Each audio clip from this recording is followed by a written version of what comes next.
Hey, it's Chuck Armstrong with Loudwire Nights, and this is Loudwire Nights On Demand. We recently hung out with Joey and Blake from Devour the Day to celebrate the upcoming release of their EP, Fragments of Us. This first aired on Tuesday, July 9th. Enjoy. I am so excited to welcome tonight's special guests. They helped form the band Devour the Day more than a decade ago, or I should just say they formed the band Devour the Day more than a decade ago. And over the last 10 plus years, this band they've released 3 full-length albums, grown a loyal fan base, and I think that fan base is only going to grow and grow this year, thanks in part to their latest track, Empty. Hanging with us tonight is Devour the Day bassist and founding member Joey Chicago Walser and founding member and frontman Blake Allison. Guys, thank you so much for hanging. Thank you so much for having us, man. So listen, before we get too far, Joey, you recently celebrated a birthday, right? I did. I just turned a year older. Right on. I like that. I'm going to remember that, man. Yeah, Blake, I don't want to leave you out, man, but did you have a recent birthday or anything like that? No, none recently. No, but the last few years. We celebrated his birthday, and we had a good time. We went and watched a baseball game. Yeah, hot beer. There was nothing wrong with it. Awesome. I was going to say, how'd you celebrate this year? Man, baseball game, that sounds pretty good. It was good, man. Just to hang out with some buddies, and I moved back to Little Rock in the last year, and that's where Blake lives as well, obviously. And just getting to be back with this crew and like have a crew of dudes that we all go hang out with. It's been awesome. That's great, man. So, this summer you've got a handful of live shows scheduled already, including a spot at the massive Incarceration Festival in Ohio that takes place in late July. And all of it is in support of your soon-to-be released EP, Fragments of Us, and this new track, Empty. How are you guys feeling right now, man? Amazing. Yes, and very busy. Good. I think when you're young, you dream of like all the different things, being on stage and having music on the radio and those things. But I think for us, there was always like this lifestyle that we would be able to get up and make music every day and work on artwork and like then watch cool movies and eat good food and go to bed.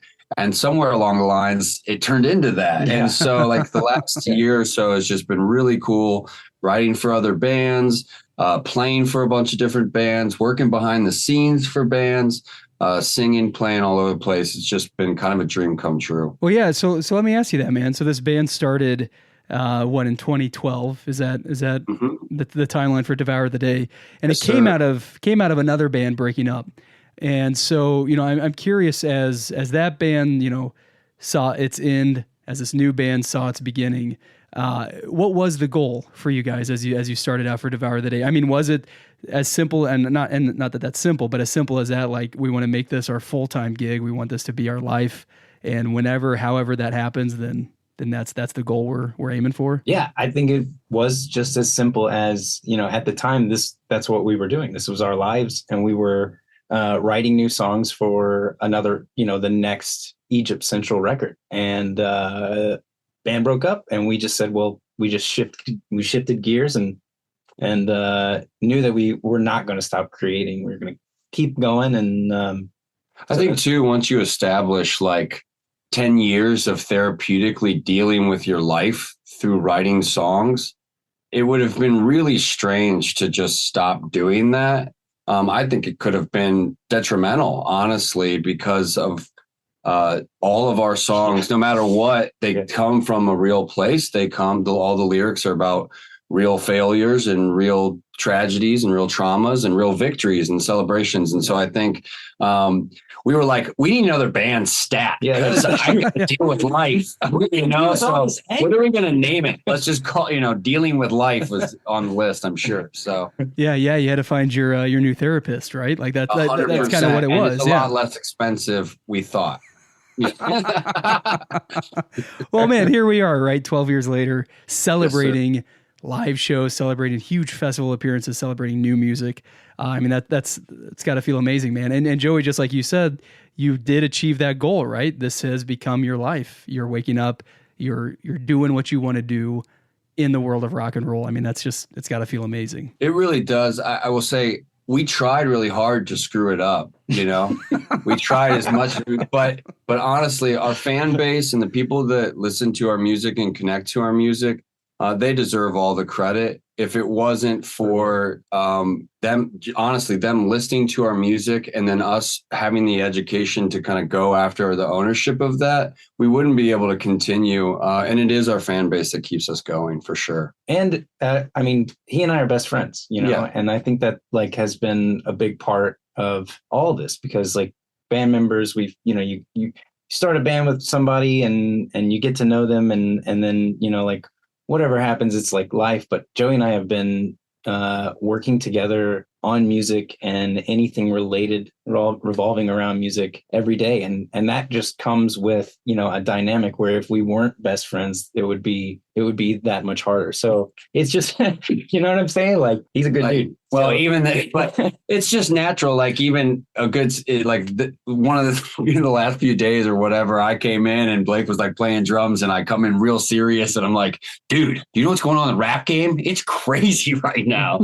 And like just that same energy has kind of been all the way. I love that. That's awesome, man. And that is like, there is something unique about making music, and Joey, you had mentioned like, this is how you dealt with life. This is how you deal with real things in your life, personal things, deep things, whatever that is. And so then to be able to do that, not just through music, through songs, through performing, but do that with your best friend, like, it doesn't get better than that. It really, I mean, I'm truly the blessed one in the group too, because Blake plays drums for Pop Evil. He plays guitar for other bands. He writes for other bands. He sings like a beast, screams like a pterodactyl.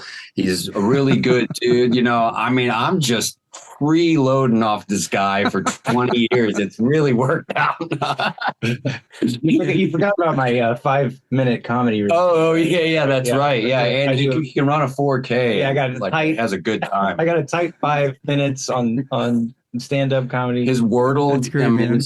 I'm just kidding. I'm not good at comedy. That's not just for the record. I tried it at one of my other best friends' his wedding as like my best man speech, and it was tragic. It was funny how bad it was, but Yeah, that's never the spot to try out new material, man. No, yeah, no, it wasn't. I learned that the hard way. So we're celebrating this new song, "Empty," which, man, it's a crusher of a song, and I love hearing it. And as you guys talk about your fan base, like I can just tell the connection that what I see online, like the connection that fans are having with the song. Is this a good indication of what's ahead on the EP Fragments of Us? Like, is this representative of sort of what we can expect? Absolutely. I think that the transition that we were at in our life at that point, like all of these songs are rooted within that I think emotional transfer that we were kind of going through. But I also think we were experimenting with a lot of sounds, a lot of new tones. We really wanted to reestablish the next chapter of what the sound would be. And we feel so confident about that, even going forward into new music ongoing. Because I mean, at this point, you're just going to hear lots of new Devour the Day all the time. We've got such a good system, our studio built here. We're in a place to be able to deal with our lives through music for the next foreseeable future. So it's really exciting. Awesome. Yeah. Blake, you mentioned doing this for 20 years. It's always interesting to me why bands choose to release music the way they do. And there's really, I mean, these days there is no set formula, right? There used to be the sort of expected record cycle, and every 2 years you'd get the full length, and that was that. And now bands are just releasing singles, they're doing EPs, some are doing double EPs in a year and no full lengths. And so I'm curious, like, as you guys reflect on the last 20 years, but, Joey, like you said, just start expecting a lot of new music from Devour the Day. Why did you decide to do an EP this summer? Mainly because we feel like the amount of songs that we have right here told a story, and it's a really great breakup story. And wasn't a great breakup. Let me tell you. I'm glad we got something, man.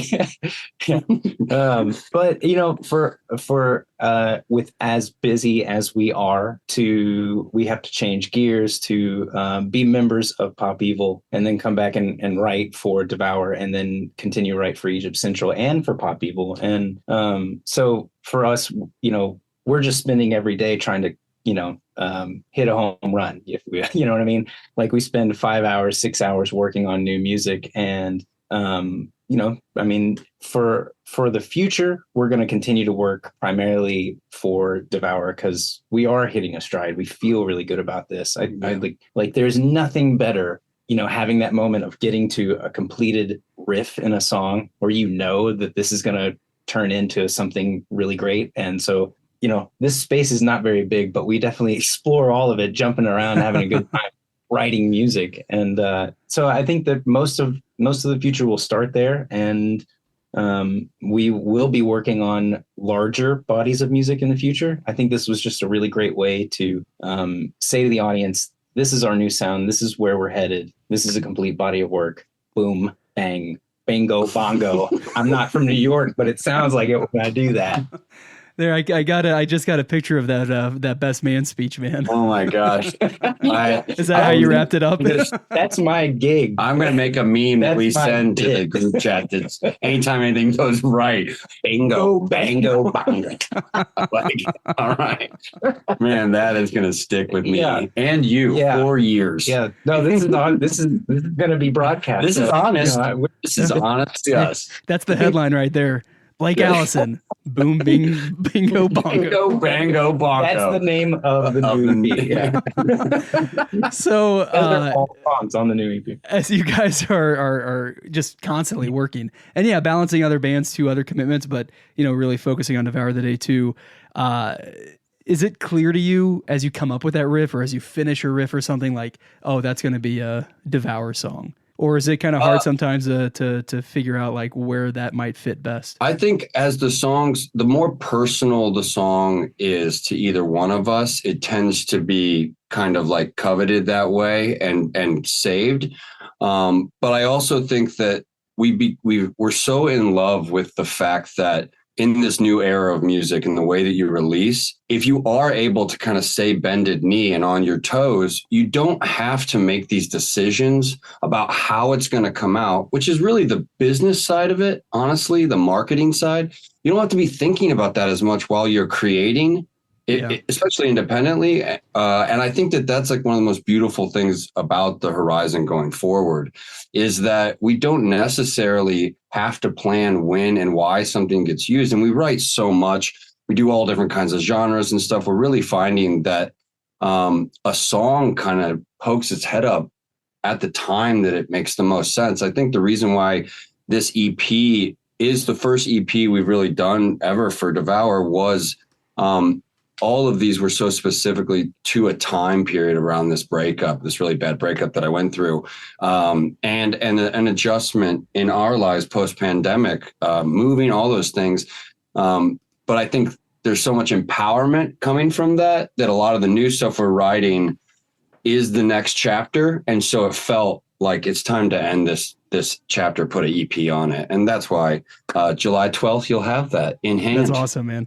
And that's got to feel like, I mean, just, as personal as everything is, like to be able to put a pin in that time in your life, right? A bad breakup. And you mentioned the pandemic. I mean, it's crazy, man. To this day, we still can't talk about new music without somehow reflecting on the pandemic. It's got to feel like kind of like a breath of, relief that, all right, we can move on. Like we've got another set of songs we can work on. And maybe it's going to come from something bad too, but at least this moment in our life, in my life, we've wrapped it up. We've got it in this EP and we can move on. So much so. And I think, again, to go back to the fan base and the people who support us, the minute it's released, at least for us, this is what we text back and forth. And people start texting or commenting, dude, this is what I went through. Dude, I can't, this is the words I needed. This is the song I needed. I'm tired of being gaslit. Those things, that affirmation, that is the most rewarding part of the whole process. Cause you're like, okay, my trauma, my pain that we all go through, it is a part of this energy and this cycle. And we are doing the right thing with it.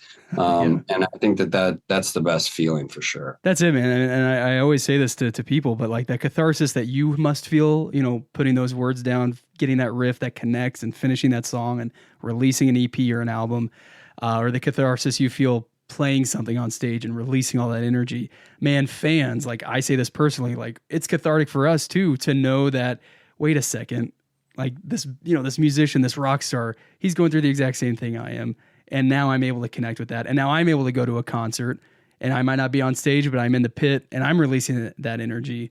And it's just, I mean, it's amazing how that works. And as I kind of think about it, as I talk more about it, it maybe seems obvious, but it's just amazing that continues to be how so many fans connect with rock and roll.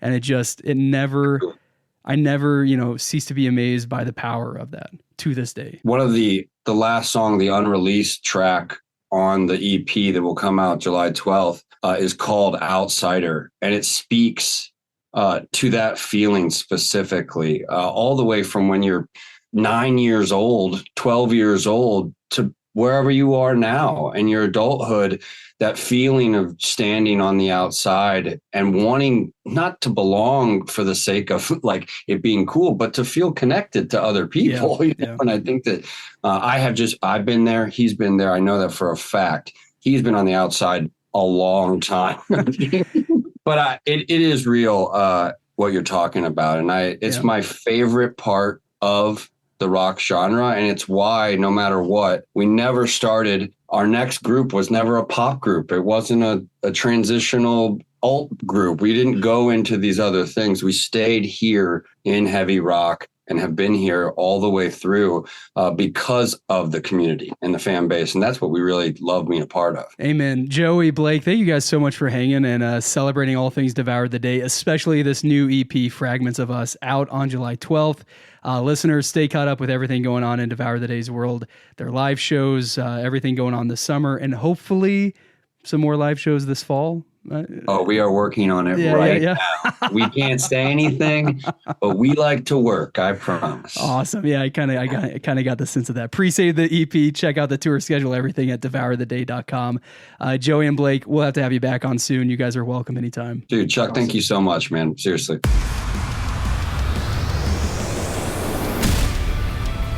That wraps up this episode of Loudwire Nights on Demand. Stay caught up with everything happening in the world of rock and metal on the Loudwire app and at loudwire.com.